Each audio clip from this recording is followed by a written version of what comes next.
Is innovation like an apex company's luxury, or is it like a drowning man's lifeboat? Hear what you're saying. Like, there are these managers in the middle who are making a Sophie's choice between, do I get a guaranteed lift, a predictable lift with this sure thing, or do I take a bet and potentially gamble my reputation and my lift and all the things that come with that? And so, who gets to innovate in these scenarios? Had mentioned Sophie's Choice, and it's not Sophie's Choice, right? So I'm old enough to have watched the Brady Bunch growing up, and these parents have bunches of kids and whatever. But I bring that up to say, like, they brought in another character, I don't know, 6 seasons into the Brady Bunch, and his name was Cousin Oliver, and he was always Cousin Oliver. And that's the thing to remember is that when I'm in innovation and I'm bringing up a new and different thing, it's not Sophie's Choice because I'm Cousin Oliver. I'm expendable. The real kid, the kid that they raised, that's the one that's going to win in every single case. And so when you come up and you're like, hey, I got this new and different thing, but you're, I don't know, but little Bobby, who you've raised and you've coached and you've mentored, do a new feature, comes up with something also, who are you going to pick? Me? I'm sitting here off in innovation. I'm going to come up to you and say, use my new thing. Or Bobby? Of course you're going to go with Bobby. Bobby's yours. So that's what these leaders are thinking through.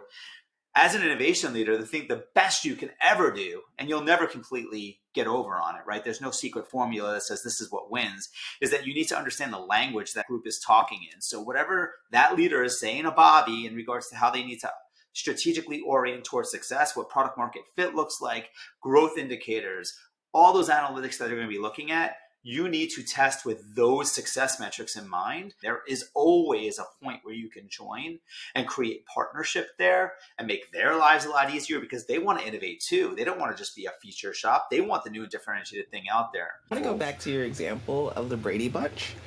And I have another example for you. So there's a movie called The Good Son. So Elijah Wood in this case is actually the cousin, right? And so the clutch part of The Good Son is that essentially the mother has to decide whether she's going to save a son who maybe is a bad seed or if she's going to save the cousin who is the good kid.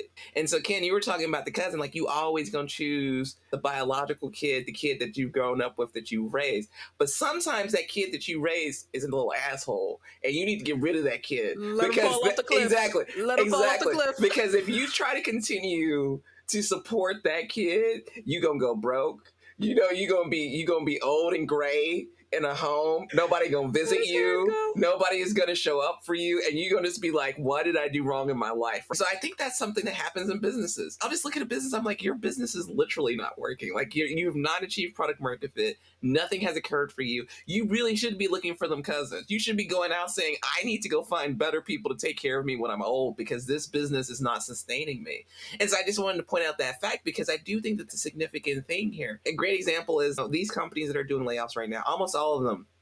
A lot of them said things like, we overhired, we took pandemic growth, and we took it very seriously. We obviously know that that's just like the veneer, because like, just be truthful, there's no way that all of these companies made the same exact mistake, especially considering when you have companies like Google, which have a ton of money in the bank, like presumably, you probably could have reshuffled some of those people. But the whole point, though, is that a lot of times, you're original business, like the businesses that sustained you, that helped you get your name brand and that helped you start to grow, that helped you start to be these different things, is not actually what's going to sustain you. I mean, to the point of Netflix, I think Netflix is actually a good example. They decided to pivot into streaming because they could already tell that DVDs were going to go by the wayside. And they were correct. Although being able to say, look over at the cousin and say, actually, I'm going to pay for your college fund because my kid ain't going to go nowhere, is something that's very significant that we should also talk about. Because innovation sometimes is about taking the scary leap, right? And so the simple point being that, like, you have to sometimes start to take risks that feel deceptively hard, right? And I say deceptively because a lot of times it actually isn't as hard as you think it is. It's about having the clear focus and desire and wherewithal to commit to it and actually execute on it. That's actually the issue. It's not about the fact that it's too hard to do. And that's something that a lot of people lack. And I think the lack of conviction is actually the biggest issue with innovation than anything else, right? Allow an experiment to actually happen. Allow people to get insights from those experiments. Allow people to take those insights and make strategic decisions to get more insights so that you can get yourself to that place of future-proofing your business. So a lot going through my head. So one, I do struggle I think a parent would have a lot of trouble being like, all right, kid that I raised since birth and I held as a baby, I'm going to let you die. I think that a parent is always there to say, like, I'm going to help you. I'm going to do what I can to get you the services and the support that you need to be at least successful, not successful, but like thrive or survive in the world in a meaningful way. I really do think it's a problem that companies look at their products like they're babies. They're not. People who have children don't have an expectation that these kids will be making them money. If you have a business, that product is not your baby. It's designed to make you money. And if you treat it like a baby, this is how you have these companies that just have these products that are languishing out in the market for much longer than it needs to be. Jimmy's been on the sauce for some years now, has not been a productive member of society for quite some time. Let that bitch fall off the cliff. It's not your child. You know what I'm saying? It's been you've kept it way too long, and it gets into the dirty little lines of how do we make things up or keep this afloat?